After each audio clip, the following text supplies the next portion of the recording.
Welcome to the Find Your Edge podcast. I'm your host, Chris Newport, founder, head coach, sports nutritionist, and exercise physiologist at the Endurance Edge. Our mission is to empower people to reach and sustain peak performance and health. So get ready to dive into all things training, nutrition, recovery, and more.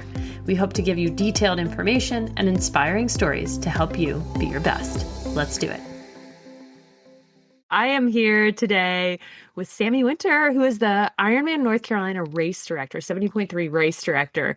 And she also does she's also a vet and she's also a coach. And, she's endlessly apparently not bored. But I'm so excited you're here, Sami, and this is going to be such a good conversation. Oh, I'm so excited to be here. I mean, any chance I can take to talk about the reality of what being a race director. And aside from that, just my race, and it's not really my race. It's like my team's race, right? I have the most amazing staff and team that you could ever imagine. That's the only reason I can make it through this. I will do it because I just love it. I just love it. That's so awesome. Yeah. And it's, so Ironman North Carolina 70.3 is it's like a smidge later this year.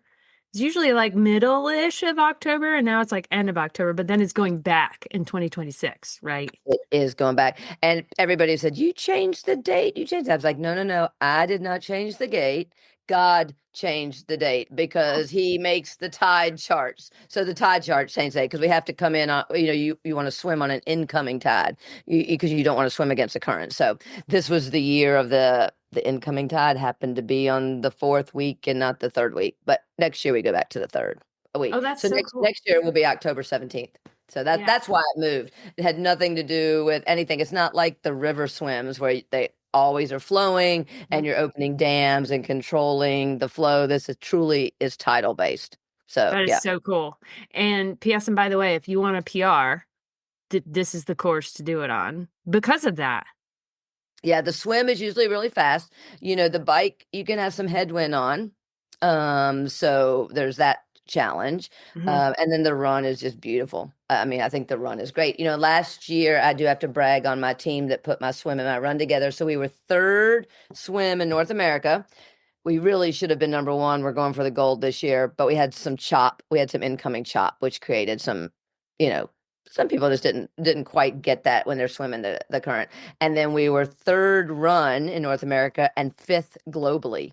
Like out of 70 races, we had the fifth best run. I know, Wilmington, North Carolina. Everybody talks about the swim, but our run was fifth, so which I think was really cool. It is a cool run. I mean, going through downtown and it's neat.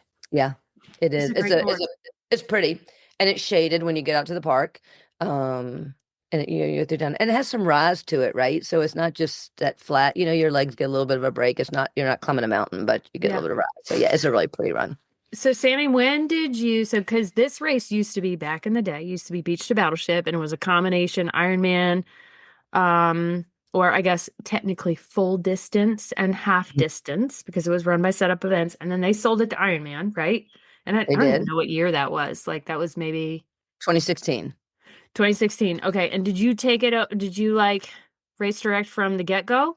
No. So I've been involved with Beach to Battleship from the get-go in 2008 when there. And I did various and different jobs. I was transportation coordinator one year. It was organized a little bit differently. I was run course volunteers and I was run course. And I did that for most of the time, just dealing with the run course. And then in 2016, Ironman bought it and Brian Bohr became race director and I became volunteer director. I'd been volunteer director for the marathon for I think maybe 8-9 years at that point. So I became volunteer director for the marathon and for the Ironman. And then Brian Bohr took a promotion and became head of the trail division of Ironman, and they needed a race director. And I thought, well, that would be fun. Let's try it. That sounds fun. And I love my community. I've been in Wilmington for 56 years. So I love my community. And I was like, it'll be different. It'll be fun. It is different from volunteer directing.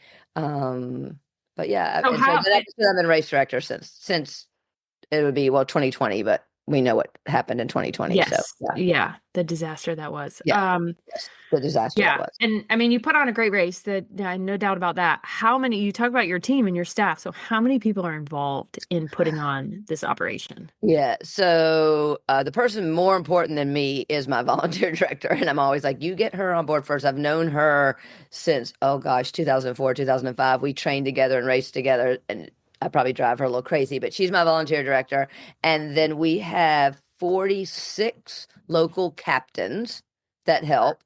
Yeah. And so we do 3 captains meetings a year, and they help gather the volunteers because one person can't gather that many volunteers that you need to do it all. So there, and then the Ironman staff comes in with about 30 maybe. And then they have all their merch people too. So maybe like 35, probably about 30, 35. So, but my local team, I just love them. And we have been very, very lucky that we've maintained the same local captains since I was volunteer director. So I recruited them all, and most of them have stayed on, which is a good testament to my volunteer director now. So yeah. They're good people, really good people. That's so awesome.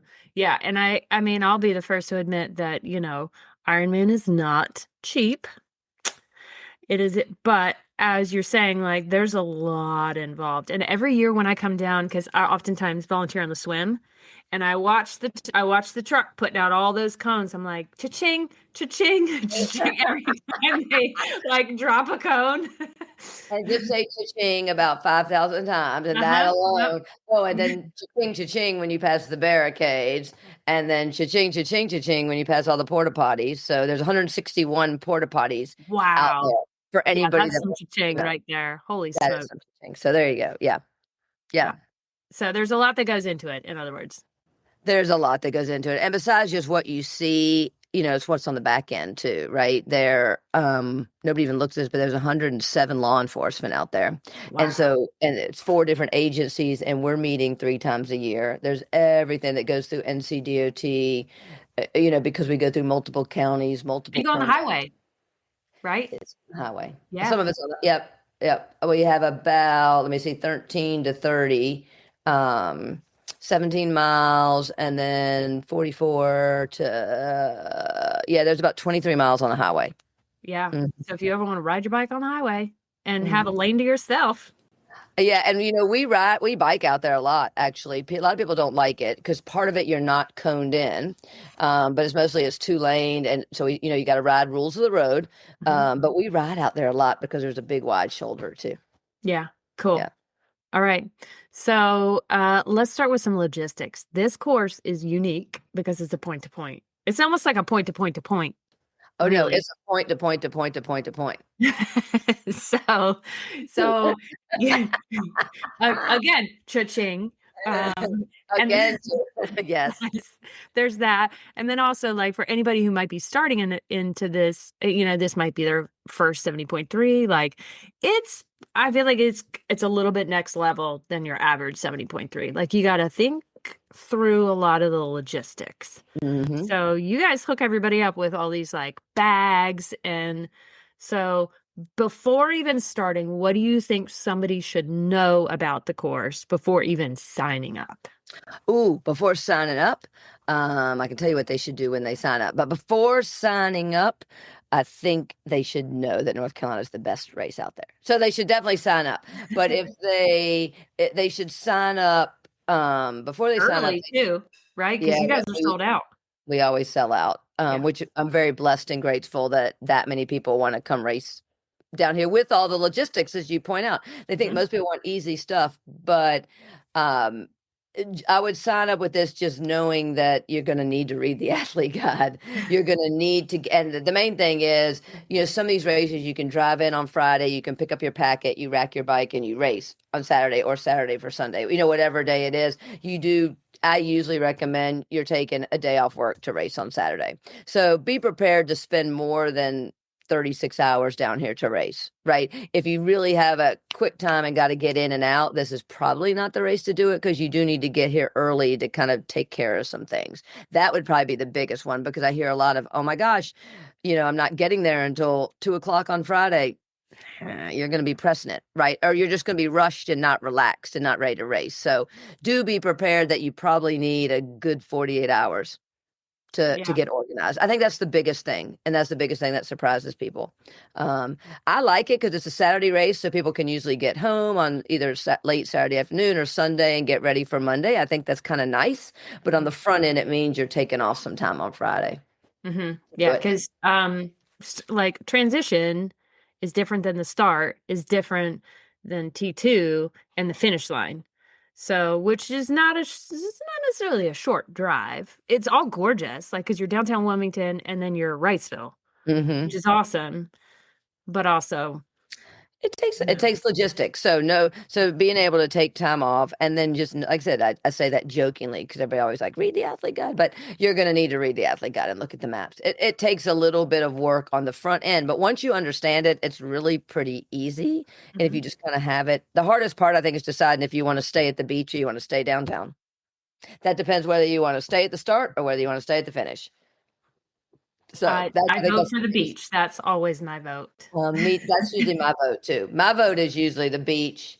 And then if you don't have anybody to drive with you to kind of help you out, then, I say you can go down, park your car the night before, Uber back and, so you have a car down there. But I think the beach is a prettier place to stay, especially in the fall. The beaches, like Wrightsville's so awesome in the fall. It's so pretty right now. It's so pretty. You don't have nearly the same crowds, and it's awesome. And like the water's not too cold.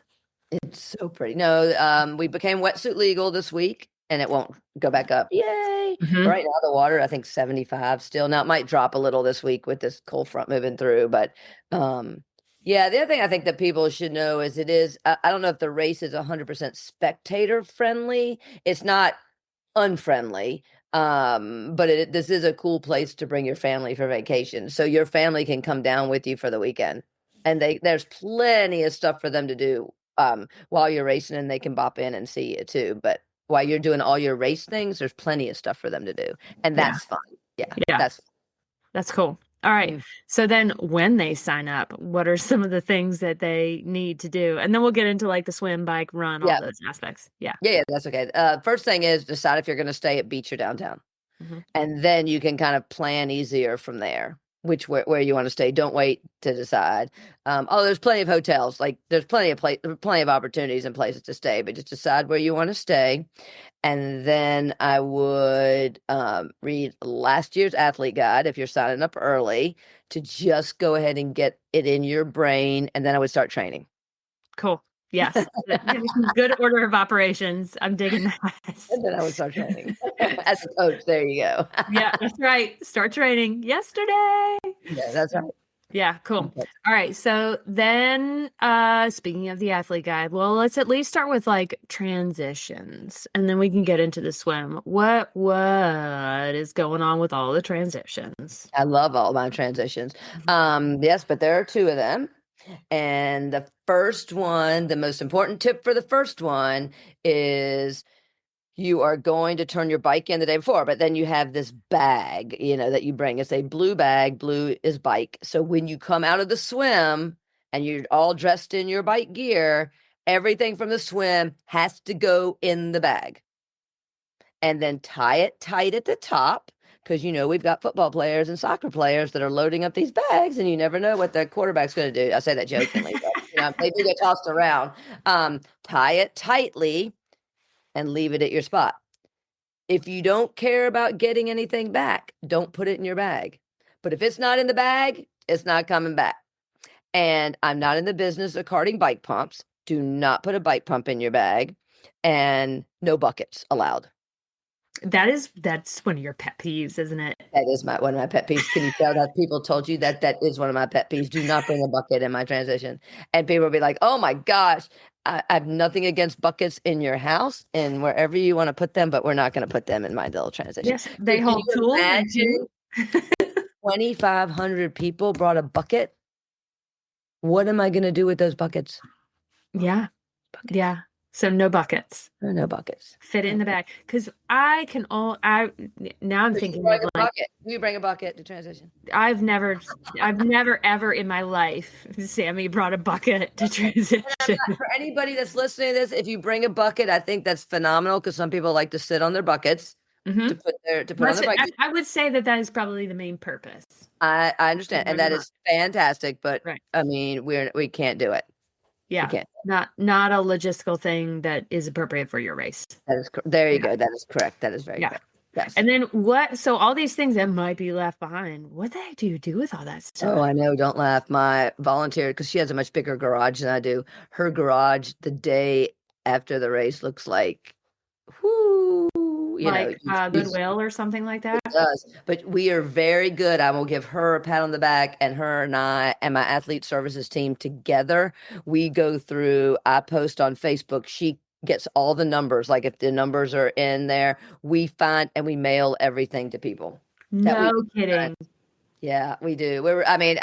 She's pretty remarkable like that. And we will track things down. And it's amazing half the time. Typically what happens is nobody's stuff is lost. Somebody just typically another athlete just picked it up, by mistake. When everybody's trying to get in a hurry. So I guess, don't be in a hurry, pack purposefully when you're packing your stuff. But yeah, we get it back to them. We hold it. And then after about 30, 45 days, we donate a lot of stuff that gets left. But we find homes for most. Yeah. That's pretty impressive. Because how many athletes are you dealing with here? Last year, we started over 27. Wow. 2,700. 2,700. This year, I think it's going to be a little bit, I asked for it to be a little bit less. Wow. Yeah. Okay. It just gets a lot with 2 transitions. And carting out the bag. Yeah. And then I'm thinking of all the stuff that when you go down to the pier, so I guess we'll get into swim now, right? When you walk down to I guess it's technically a pier. It's just like a big parking lot. Hanover Seaside. It's Hanover Seaside Club. Okay. All right. Hanover Seaside Club. And you're in their big parking lot and it's usually a little chilly. So you're standing there all awkwardly in your wetsuit. And probably a little cold. And then there just ends up being this like massive pile of flip-flops and I don't even know, is that intentional or is that just like, here you go, Ironman North Carolina, enjoy some stuff. Well, so I'll tell you what we do with all that stuff. So I usually tell people you don't want to be in your wetsuit too early. The coaching side of me says don't be in, you don't want to pull it up and just be standing in this compression garment for an hour. You don't want to do that. So you are going to bring, if anything, just pull it on, put it up to your waist. So you are going to have clothes. You can use the morning clothes bag. If you really want your sweatshirt, which I would want. Look at that gorgeous shirt. Yeah. If you really want your sweatshirt back, then you use your morning clothes bag, tie it up and put it there. Once again, don't bring a whole suitcase. I don't want to cart everything in that bag again. But if you don't care, you can just throw it off and everything that is left in that parking lot gets donated. Everything. And people are like, I left my sweatshirt there. We're not carting it back downtown. If you throw off a sweatshirt, if you leave shoes, if you do whatever, it all gets taken to typically Good Shepherd. Yeah. It'll get taken there and donated. But then you can use your morning clothes bag too. Don't bring backpacks. Don't bring a lot of stuff. Once again, we have to cart all those bags. So we're carting 2 sets of bags all the way downtown. Yeah. Yeah. And I always tell people don't put valuables in there. And they're like, and I'll throw out this little tip. Well, what do I do with my car keys? If they're by themselves and all of a sudden they have their car keys with them, I say, put them on your bike in your bento box because you're going to ride your bike. So when you go to transition, put your key there to your car. If you're by yourself, you do your race, your bike's in T2, you get your bike, you get your key and you're done. So that's where I usually put that. So people ask about their phones a lot. And I'm like, I don't know, don't carry your phone down to the swim start. And everybody's like, I might need to call. I mean, I don't know. I wouldn't put it in your bag if it was me, but people do it. Yeah. Wow. Impressive. Yeah. So you get down to the swim start and there's no like official warm up, right? Yeah. There is not. And that is because of the current. we have nowhere to put you in that you're not going to just scootle on down the channel, and then we're going to have to get you on back. So there's no way to do it. So what I actually made a post on Facebook, and I said, there's plenty of space back there. You need to do jumping jacks, high knees, arm circles, whatever you need to do. You do need to do some kind of a warm up to get your heart rate up before you get in the water. You're just not gonna be able to swim. Bring bands. I mean, there's some back there that have some swim bands that are using all that.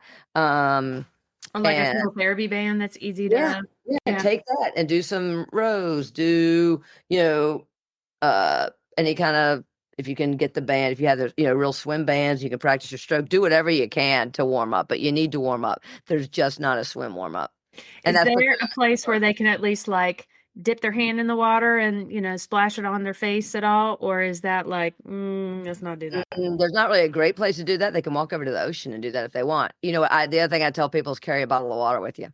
And what I do whenever I do any of these races like that, where I don't, like when I did Alcatraz before I jumped in, or Norseman or things like that, I have a bottle of water. Just dump the bottle of water on your head as you're walking across the street. Yeah. And then we have trash cans over there. Throw the ball away, and there's your your shot right there. Yeah. So, and don't forget, when your face hits the water, it's salty. It is salty. We swim here all the time and don't think about it. I'm always amazed. People are like, "Oh my God, it's so salty," and I'm like, "Really?"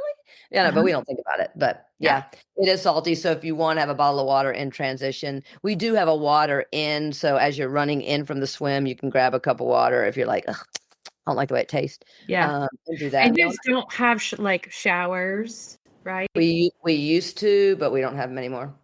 It just became a little difficult to do. We are going to run a hose. CPAT, there's a place to put a hose. So we kind of have a hose out there. We might have somebody kind of spraying if they want it, but we're not going to have a real shower. Yeah. Because I know there's a lot of people at the very end. They're like, "Oh my gosh, I sweat so much. Look how salty I am. And I'm like, yes. You are probably salty, but it's mostly that's right. The ocean. It's mostly from the ocean. That's right. I say the same thing too, because typically, I don't know what, we're in the 70s. Not that you're not going to sweat in the 70s. You're not going to look like you do here in southeastern North Carolina in the 90s in the summer, where you're like, yes, just totally drenched. Yeah. Yep. Yeah. Are there wetsuit strippers? Yes. Wetsuit peelers. Wetsuit peelers. Oh, sorry, wetsuit peelers. Is that like the new PC way of? They're wetsuit peelers. That's okay. The team, it's the same soccer team that's done it for like 3 or 4 years, and they love it. Okay, yeah. So, all right. I know we're gonna have to back up to the actual swim, but like I was so excited about wetsuit peelers. So how does one get prepared to be peeled? To be peeled. So besides being a point to point race, you have you're climbing out of the water, out of a ladder. There are 10 ladders lined up on the dock. You're climbed up. People all the time like, somebody pushed me, somebody did this. You got 10 ladders. Pick one. Or somebody's giving you a little push up. Good. They're just helping you get up the ladder. So you climb up the ladder, you get up on the dock, you're going to run down the dock. As you're coming around the dock, you're going to take your goggles off. Oh yeah, I guess you don't have to take your goggles and your swim cap. You can leave those on if you're cold. Unzip your wetsuit, get it down, pull it to your waist. CPAT lets you leave shoes over there if you don't like doing the little third of a mile run to transition. If you don't want to run on concrete, you can leave shoes. And I tell people, when it's cold, put those hand warmers in your shoes. Oh, that's a good idea. Yeah, then your shoes are toasty. So then you pick up your shoes, you run out, you sit down, let them peel your wetsuit, throw your shoes on that are now toasty warm, grab those hand warmers, grab your wetsuit, and just start running. And then you get to transition. And so then you can, if it's super chilly, you can then repurpose those hand warmers. I've been known to put them in my back pocket of my tri, because then it kind of warms your back up. Yeah. And so it's nice to warm your core up. Some people last year it was warm enough, they wore gloves. You put them in your gloves, your hands get warm, but at least your bike shoes are warm. So then your feet are warmer when you get over there, which is kind of nice. Yeah, that is nice. So when somebody wants to get peeled, they lay down on their back and then off it goes. Off it goes. And those boys like to have contests of who can get them off the fastest. I bet they do. Oh my goodness. That is the best. Okay. So let's rewind. You can't get a warm up in the swim, but then once you get in, you guys are releasing people. What is it, like 4-ish at a time? 3 every 5 seconds. 3 every 5 seconds. Sometimes when we get near the end, as we get closer, we want to try and get everybody in an hour. So as you get in, it may become 4 every 5 seconds because you want to take breaks like every 10 minutes or so too, just to kind of let a little space develop. Yeah. So tips when they get in the water. So you can get in, you can walk in, and then you kind of ease around. You got to start swimming because, it'll drop off, and then you kind of ease around a dock, and boom, you're gone. And you do want to this is one race you definitely want to keep those sight buoys on your left, because as you're swimming down, the current's going to start pulling you. And last year, a lot of people are like, the buoy's moving, the buoy's moving. I'm like, the buoy is not moving, because if it was moving, it would be at the finish with you, and it wasn't. But it sometimes can get stretched out on the line, right, if the current's really strong. So as you're kind of swimming and you're aiming for that buoy, if you swim and you're the ding, ding, ding, ding, it's going to pull you right around their buoy. You just want to keep those buoys on your left, the sight buoys, but go out with them. And if you're not a confident swimmer, you can swim by the docks, and the docks are kind of right there. If you're like, nope, I want to swim by the docks, that's where I want to be. It's just going to be harder to make that left turn to get into Mott's channel. You start in banks, you go in Mott's, and then weave your way through Mott's. It's just going to be a little bit harder. Yeah. I feel like that swim is unlike any other. It's because it's like, well, how many turn buoys are there? Like, well, you kind of turn rightish, and then you turn left, and then you kind of turn rightish, and then leftish, and it's like all these. That's exactly right. It's more of like you're kind of snaking your way through. You kind of come out, you bear right. You're not going to go left because the current's not going to let you. So you're gonna go right whether you want to go right or not. Once you kind of bear right, then you kind of bear left. That's how it goes. Yeah. You snake your way through the channel. Yeah, and the support. I mean, having been on the sport end of things, that is next level. They have divers, lifeguards. My favorite are the lifeguards who are on the they look like they're on rocket ships, and they can move those suckers. Yeah. I spend a lot of time with water safety. Wrightsville Beach Ocean Rescue supports us. We have the Coast Guard out there protecting one end of the channel from boats. We've got New Hanover County Sheriffs protecting other two ends.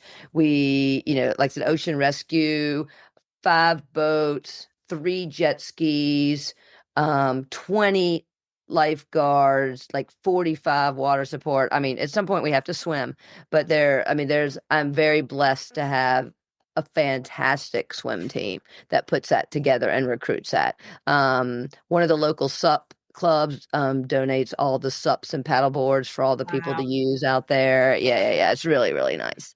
It's really nice. That's cool. At some point you got to swim. You need to swim. You can float a lot of it, but it's not a river swim. You're just not going down river. You got to navigate the turn. So you do.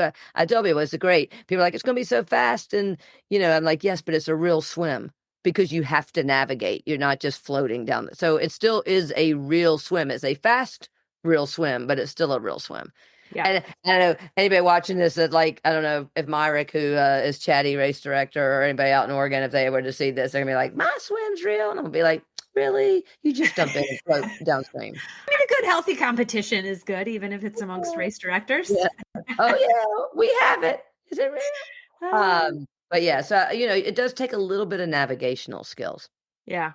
To do it. Yeah, we have one coach who says, just be a bag of potato chips. You just just sit. But here, yes, you can do that. But like you said, you do have to make sure you are going in the right direction. You'll end up in the marsh. Yeah. You will. You'll end up down close to my house if you just keep going and don't turn. But if you're a bag of potato chips, at some point, the potato chips have to come out and swim. You float on down, but at some point, they got to come out, do a little breaststroke, and turn around. Yeah. Yeah. I hesitate to say this, but we did see remnants of things that are living in the ocean.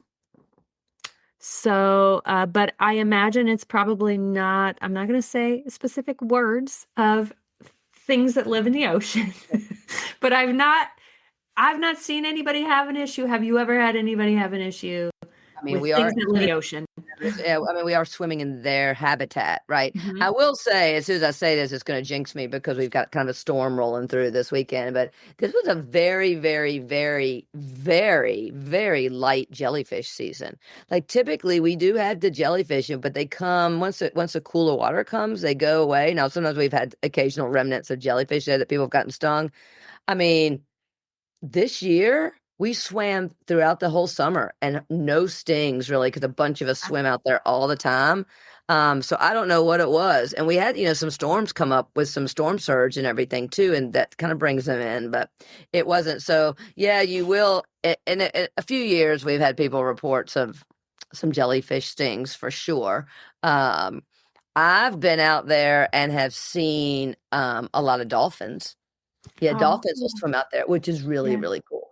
And Yeah. I always say, I hope the dolphins come. But it's been, that's kind of all we've seen. Like, and like I said, jellies have been really light, which Yeah. is kind of Good. nice. Yeah. Yeah, make sure when you're running in the water, they're little crabs that crawl in the sand. So pick your feet up when you're going in the water, shuffle your feet, Okay. do All the right. stingray shuffle. Yeah. The stingray shuffle. Well, that's what you're supposed to do when you get in the water, right? You're supposed to shuffle your feet like that. So I told you, Mhm. shuffle your feet. But you might see a little, crabbies down there biting your toes. Okay. All right. They All don't, right. yeah. But just like you said, we're swimming in their habitat. So we are in their home. okay. All right. So you get out of one of the 10 ladders. So, don't necessarily just go for the first one because you might get hung up in there by other people. And you might be the one giving your neighbor a nice shove first. And then you get your wetsuit peeled. And then off you go into transition. And then on we go to the bike. So what are some important things to know about the bike? Key things about the bike, you're going to have headwind.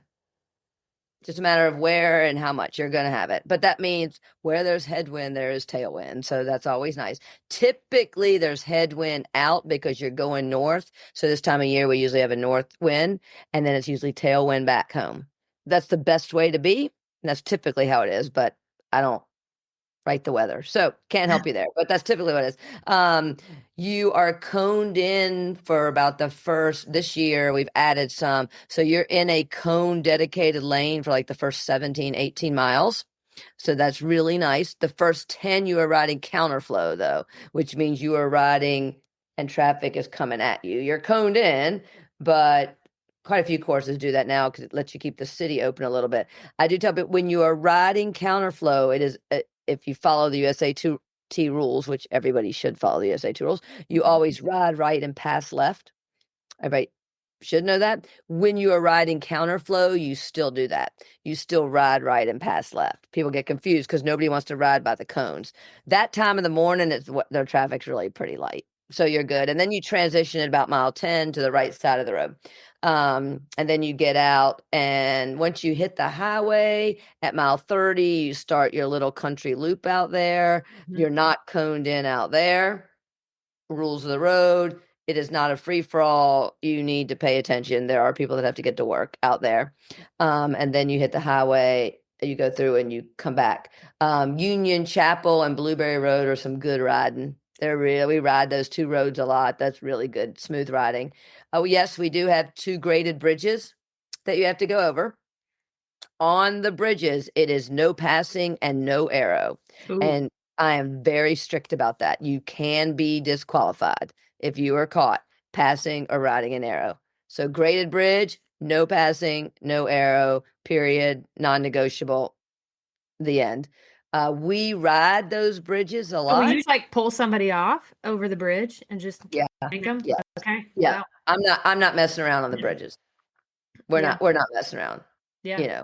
We're not waiting to the end to give you your DQ. Yeah. There. You will get shown a card and you're done. So you would hate to be DQ'd at mile and a half. No. Because the first bridge is at mile and a half. You're still wet and still fresh. All those carbs are still ready to go somewhere. So, and people are like, whoa. And I'm like, I'm not playing around on those bridges. And we ride them, right? I mean, we do. You need to pay attention. You need to sit up. You need to not be ridiculous. You're not winning the race at mile and a half. Mm-hmm. You're just not doing it. There's one other area on the course, which is no aero, no passing. And that was at the request of law enforcement because of the turn that it's kind of on. So when law enforcement asks you to do something, you say, yes, sir. When would you like it done? So it's been that way for 2 years. That's not a big deal. It's well marked. You'll see it. Get out of aero, don't pass. It is literally for a quarter mile. It is not a big deal. Yeah. Get your water, get your gel. Yeah. It's a perfect time. That is about mile 35. That's probably about mile 36, 37. So perfect time. Take some water, get a gel. Yeah. You just came in, you passed an aid station at 33. You're still kind of getting readjusted again. So it's fine. So those are a couple key things. Otherwise, just pay attention. Keep your eye, it's not, the whole course is not closed. So when you get back on the highway, you're not coned in again until about you come out at 44, you're coned in again about mile 49. And then you're coned into the finish. So you're coned in quite a bit, but where you're not, pay attention. Yeah. Cool. Yeah. So one place I love to stand at Ironman North Carolina is the bike dismount, because there is always something entertaining going on. Sorry, y'all, but sometimes you're just a little ridiculous when people, because it's been a windy day. You're maybe an arrow. You're right. Yeah, you're ready to get off. You're a little locked up, and then it's like, skirt. I mean, those poor volunteers are always like, please do not run me over. So any tips on because there's a long way coming in that you see the dismount line, but it still just catches people. When you have one final bearing left, you're going to see the penalty tent on your right. When you see that penalty tent, you just need to slow down because dismount's coming. Yeah. And the same guys have done the dismount every year and they still keep coming back. So that's a good thing, I think. Yeah. Yes. But they still come back. So yeah, you have dismount and then you need to get ready. T2 is on a slant. I get comments about that every year. I cannot repave the parking lot. You cannot. I no matter how much you want me to repave the parking lot, I cannot repave the parking lot. That is Cape Fear Community College parking lot. I'm not in charge of that. Yeah. On a slant. And T1 is grass, and then T2 is blacktop. Blacktop. Yeah. Angled. It's angled. It is not this angled, but it is angled. Listen, y'all, you got a lot of pieces when you're putting on a race this big, and and 3 sports, and I can't repave the parking lot. You just need to not run ridiculous. Totally. If you really want to, just be careful. You're not going to win the race in T2, but T2's fast anyway. You get in there, get your bike, put your shoes on, boom, you're gone. You don't need anything, really, by that point. Just go. Yeah, you've got your bag of goodies. It's not like you laid your stuff out like a quote unquote traditional race, right? Like you got your baggie, go to your spot. Yep, your bag. So you take your bag in the day before. So you're going to know where it is because you put it there. So, there you go. And then you get to there and really rack your bike, dump your bag out, put everything on. You don't have to put your bike stuff back in that bag. Some people choose to because it's easier at the end of the day to pick it up and then people don't take it. But if you just want to dump and go and strip and go, that's probably not the right word, and then get out of there, you can do it. Yeah, feel and go. You can go. So you don't have to use that. Yeah. And you have porta johns like literally in transition, which is nice. Mm-hmm. There's not as many in T2 as there are in T1 because T2 tends to be more spread out. Yeah. I've never had a problem with people waiting in T2. It seems to be kind of nice and spread out. So finding your bike, because it does look like a sea of bags and bikes. Oftentimes people like to put balloons out, or there's something with a red cup that you don't like. So you're going to have to talk about that. You want to know why I don't like that red cup? Let me tell you.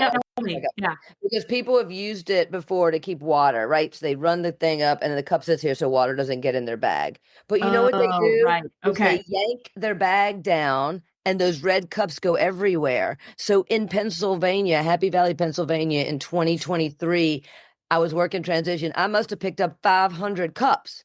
I'm not picking up 500 cups in North Carolina. So we are not having red cups either. You could just put all your, if it's going to rain, just put your stuff in extra baggies in there. But that's what people did. So that's why I don't like those cups, because nobody throws them away. Yeah. And then they get People littered throw their everywhere. cups away. Yeah. And then they blow everywhere, and you got to chase cups down all over the city of Wilmington. And like, that might be a little dramatic, but that's kind of what happens. Yeah. No red Solo cups either. That's why I don't like red Solo cups. Okay. No red Solo cups, no balloons. No balloons. And that's not my rule. That's kind of Ironman's rule. Yeah. It's not allowed to mark your spot special. Yeah, I would just look to the side, look and see where the porta potties are, and be like, oh, I'm right in front of that porta potty. I mean, you could take like a Sharpie and write it on your arm, like I'm in row 5 when or whatever. And do that too. Here, y'all. You'll get there. You will find it. You will find it. You will find it. Or if you're like, if you're lucky enough to be racked by me, and I have a pink saddle. All I do is look when I go to T1. I just look for the pink saddle, and I'm like, oh, there's my bike, because the pink saddle. Yeah, nice. I drive an orange car too, just for that reason. So you never always know where you're. Yes, so good. I know where my bike is because it's got a pink saddle. I know where my car is because it's orange. Because it's orange. I dig it. So now we're on to the run. I mean, I feel like this is probably the easiest thing of the entire race, generally speaking. Like, follow the signs. Organize or to run or to do? Oh, actually, like for the athlete. Oh, yeah, it is. No, nothing about this race is easy. I would imagine for you to direct and or organize. Like let me tell you the latest story. So yeah, no, it's not easy because as of last week, this is insider information. If anybody's watching this now, we'll get posted on Facebook probably at the end of the week. But down at Live, I do this out and back through the park because it's kind of pretty down there too. And they're like, nope, you can't run this way this year. And I'm like, what the heck? So then I can't run through a certain part of the park. So now you don't have 0.12 miles. Do you know how hard it is to find 0.12 miles and not affect city? Like, I was like, oh my God, you race direct. Yeah, finding it sounds so little, but it is so big. If you put it here, now I'm going to be running by a boat ramp. Can't do that. If I put it here, be like, nope, I'm crossing this street. I can't do that. So we're literally going to have to do a little out and back out at Greenfield Lake. It's going to be fine. I'm going to call it the Ironman Walk of Fame, and we're going to put some posters down there and hand out wristbands. I'm going to try and make it entertaining. And, I went up to Mount Olive yesterday and bought 16 cases of pickles. So I have pickles, but it is hard to find 0.12 miles. So I'm going to go re-GPS it again on Saturday. Yeah, the Life of a Race Director. I remember they did that at Ironman Raleigh, that you would go down this little street and right before and at like the Capitol, and then you turn down Fayetteville Street. It was like, oh my gosh, the finish line. Well, they had to do a similar type of thing, that instead of turning, you had to do this little baby out and back. And it confused everybody, because that was always where I was volunteering, because it was shaded and it was nice. But people were just like, but there's the finish line. I'm like, listen, I don't make the rules. Just go around the cone. Like, just go around, just follow the course. I know people are going to be like, I got to turn right here. You got to turn right here. And I got to come back up the street. You got to come back up that street. Yep. It is what it is. Like, it just, and then the finish line is super cool. Yeah, so we went back to the original beach. So we were finishing in Live Oak Park, which was cool. Mm-hmm. But we went back to the original. But it's hard with Live Nation to coordinate in between concerts, is what, and I want the finish line to be special for the athletes. I want it to be our finish line. We're not sharing. I'm being selfish for once. I want it to be, y'all's finish line. I'm not doing the race. But we went back to the original Beach to Battleship one, not the Battleship, because we're not crossing those bridges, but you're coming in at 12.8, you're really on the boardwalk. You can see the Battleship. You're on the river. It was so beautiful last year, Chris. It was just so beautiful. So we're going back there again this year. Yeah, that's awesome. And it was lively. The tri clubs had their tents. It was colorful. It was very animated. It was very crowded, but I like that atmosphere. Yeah, you got a good vibe. It had a great vibe. And then now we're in the Diligence parking lot, and I got a duo coming to sing, Bassman X and Bianca. They're going to come play some music. You can put picnic tables. Families can go order from Mellow Mushroom or something and come eat. It's just going to be, I think, a really cool vibe. Yeah. An even better vibe. Yeah. That's awesome. Okay. So now the fun part. what do you, other than the things you've given us a lot of details, but like, are there certain things that you wish everybody knew about being a race director? Oh, number one. You want number one? Oh, I want number one, which might actually be number Number two. But one let's is see. every year I get some ring camera video. And you can imagine what that all is. So Mhm. so I now have big signs all around the swim start that say respect our neighborhood, use the portable toilets. So you can imagine as a race director opening up your email the day after you had this amazing race and there's ring cameras. So they get sent to Wrightsville Beach and Wrightsville Beach sends them to me. So for all you athletes that think you want to skip the Porto, don't skip the Porto because your rear end is on somebody's camera. Oh my and it's getting shown to all over Wrightsville Beach. Just so you know. So don't do that. So that is probably wow. That is next level. that is not something that you think about when you're 10 years old and you're like, I think I want to be a race director. I think I want to look at ring cameras. So please don't do that. That is like, that happens. That really does happen. It happens. It's happened a few times. Now it's gotten better since I've added more portos, but you have 93 portos between when you arrive at T1 and before you get in the water. 93. That's a lot Pick of portos one. on. Yeah. Pick one at two different locations. Pick two. Pick three. But you have 93. 93 portos. That's a lot, yeah. So there's that. And then I will honestly say the other kind of most challenging aspect for me is what to do with athlete food. I never know what to do with athlete food. And like what to feed them or what? Okay. Yeah. What to feed to make everybody happy because I'm not going to make everybody happy. No, it's impossible. It is impossible. And I say this very lovingly to everybody. If you really have a special dietary requirement, then please then pack it because it's so hard because we have to, don't forget, you have to feed 2,500 people in a parking lot in the sun at a random time of the day without a kitchen. Yeah. So it has to be some volunteers. Right? And you have volunteers, so this year, I don't mind, we're doing veggie pesto pasta. Ooh. So you got your vegetarian, you've got your carbs. We're doing chicken fingers. They are lightly breaded. So you'll get 2 to 3 chicken fingers with veggie pesto pasta, Mount Olive pickle, and then a myriad of chips and cookies and things like that you want. So, I mean, I would eat that. Now, if you are gluten-free, I have specifically set aside 30 non-breaded chicken fingers. You just have to ask for them, and green beans.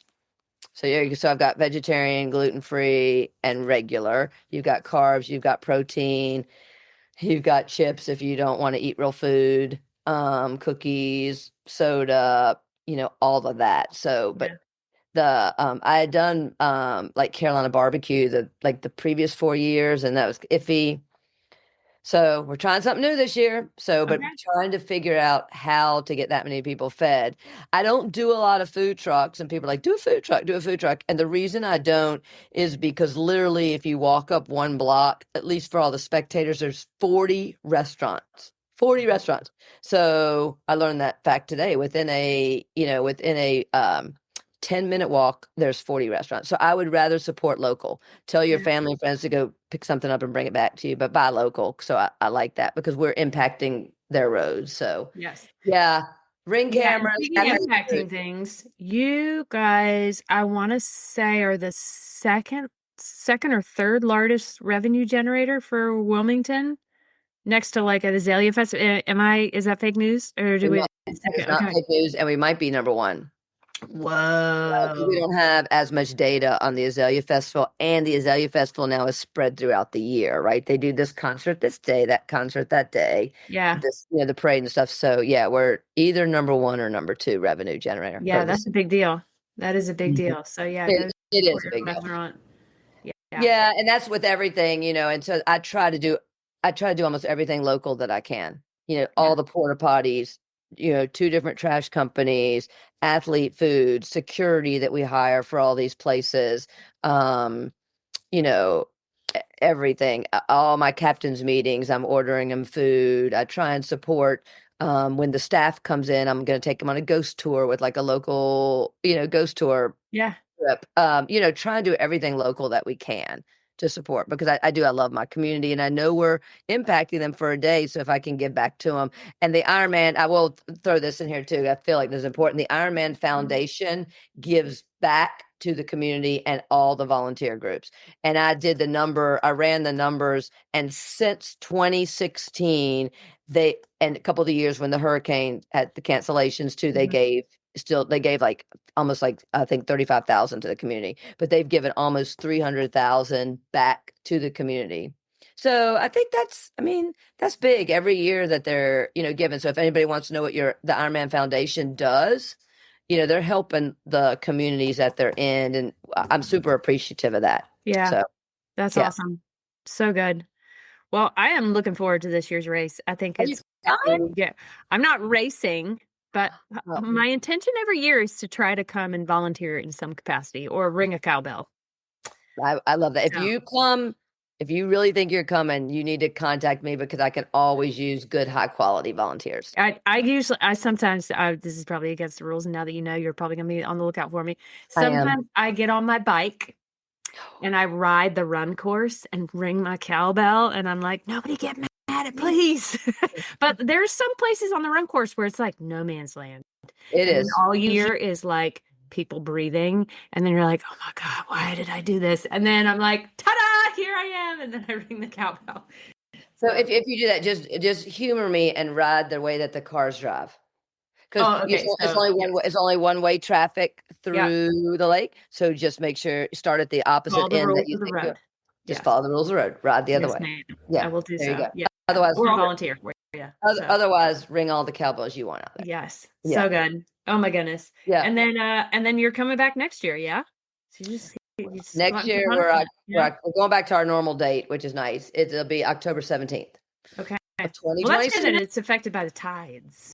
Yeah, that's why it changes. It's not that it has nothing to do with anything except you do not want to swim on an outgoing tide. Trust me. Yeah. Yeah. Sometimes it's a little slack in the morning, when you start or at the end. That's just because how the tide is working that day. Yeah. This year you're right in the middle of the tide. You get a pretty good push this year. It's not quite as fast as last year, I don't think, but it's going to be a good push. Yeah. That's awesome. Yeah. So it's going to be a good push. But yeah, so that's why it moves. All right. So any final thoughts or things that you want people to know, whether it be spectators, athletes, anybody? I will say that just remember that you're coming into people's community, right? Above all. And, we have over 1,200 volunteers. So this community is, for the most part, very, very friendly for Ironman coming in. You're going to hit a couple people that don't like it, but for the most part, this community loves it. They welcome it. And so we hope that, y'all show the same, respect for the community that they have for you guys and support for y'all coming in. So I think that would be just the biggest thing. We can't wait. I love it. My staff loves it. Otherwise they wouldn't be back and they wouldn't do it again. Yeah. So thank you for coming, because I'm kind of quite honored that our little race in Wilmington, North Carolina, last year we were the second largest too. Like, I don't know if I necessarily love that for congestion, but it is a testament to my team that everybody wants to come hang out with my team. Right. And do it. If you read the athlete guide and you look at my welcome letter, there's a QR code. I made you a special North Carolina playlist this year. So cool. Yeah. I owned a dance studio for a while, so I love music. So go check that out. But mainly, just thank you for coming. I can't thank you enough for coming and wanting to hang out with me for a couple of days. So that's really cool. Pretty awesome. Yeah. So, athletes, when you're out there, just say thank you to all your volunteers. Thank you to the staff. Like, if they're wearing something, because you guys everybody's wearing something specific. Right? Yep, they have it's hot pink this year, which I love because pink's my color. Those bright pink shirts, and we're also celebrating like it's game day. So that some of people might be sporting their favorite collegiate team too, so that's kind of cool. But you'll be able to tell their volunteers, and you get the little red bracelets this year. So make sure and say thank you to them, and hand them to anybody and everybody that you see. That's awesome. Yeah. All right. Well, Sami Winters, Ironman North Carolina 70.3 race director. Thank you so much. This was so fun. This is awesome. Yep. Yeah, cool. All right. Yep. Thanks for listening to the Find Your Edge podcast. If you like what you heard, don't forget to subscribe on your favorite podcast platform so you never miss an episode. And if you're interested in learning more about our endurance coaching, sports and wellness nutrition, metabolic and sweat testing, triathlon training team, or our triathlon training library, be sure to check us out at theenduranceedge.com. And don't forget to follow us on social media at The Endurance Edge. Thanks again, and we'll catch you next time.